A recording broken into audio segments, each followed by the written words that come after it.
दोस्तों, सनातन धर्म की गाथाओं कथाओं में भगवान विष्णु के दशा अवतार का बहुत ही अद्भुत महत्व है।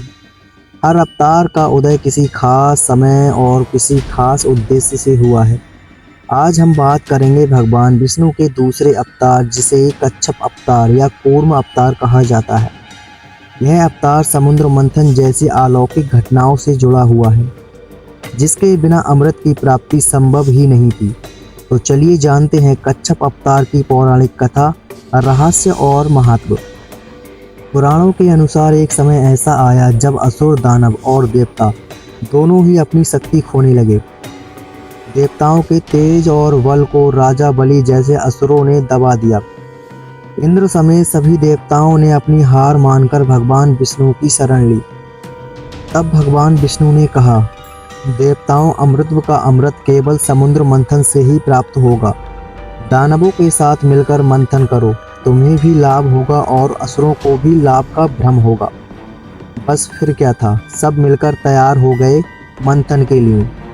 लेकिन समुद्र मंथन इतना आसान नहीं था। समुद्र मंथन के लिए मद्राचल पर्वत को मंथन दंड मंथनी बनाया गया और वासुकी नागराज को रस्सी की तरह इस्तेमाल किया गया। देवता और दानव दोनों अलग अलग खड़े हो गए। लेकिन जैसे ही मंथन शुरू हुआ, एक बड़ी समस्या सामने आई। वो भारी भरकम मद्राचल पर्वत समुद्र की गहराई में धंसने लगा।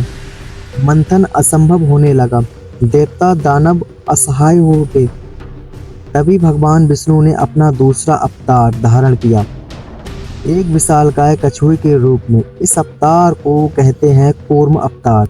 उन्होंने अपना विशाल शरीर समुद्र की गहराई में फैला दिया, मद्राचल पर्वत को अपनी पीठ पर धारण कर लिया। अब पर्वत स्थिर हो चुका था और समुद्र मंथन की शुरुआत हो सकी। देवता और दानव दोनों मिलकर विष्णु भगवान के सहारे मंथन करने लगे। मंथन से निकलने लगी कुछ अद्भुत वस्तुएं। सबसे पहले निकला हलाहल विष, कालकूट विष। इस विष को कोई भी सहन नहीं कर पा रहा था। तब महादेव शिव ने उसे अपने कंठ में धारण कर लिया और बन गए नीलकंठ। निकले अनेक दिव्य रत्न, कामधेनु, गाय, ऐरावत, हाथी, अप्सराएं, पराजित वृक्ष, चंद्रमा और देवी लक्ष्मी। अंत में समुद्र से निकला अमृत कलश, जिसे पाकर देवताओं ने अमृतत्व प्राप्त किया और असुरों को हार का सामना करना पड़ा।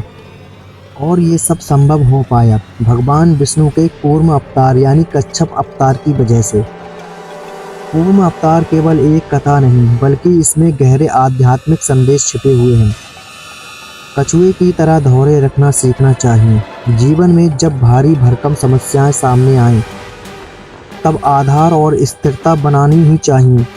विष्णु जी का यह अवतार हमें बताता है कि धैर्य, सहयोग और ईश्वर की कृपा से असंभव को भी संभव किया जा सकता है। तो दोस्तों, यह थी कथा कच्छप अवतार विष्णु जी की। समुद्र मंथन की यह कथा केवल अमृत पाने की कहानी नहीं, बल्कि जीवन का गहरा संदेश देती है। धैर्य रखो, सहयोग करो और ईश्वर में आस्था रखो। अगर आपको यह वीडियो अच्छी लगी हो तो वीडियो को लाइक करें, शेयर करें और चैनल को सब्सक्राइब करना बिल्कुल ना भूलें। जय श्री विष्णु।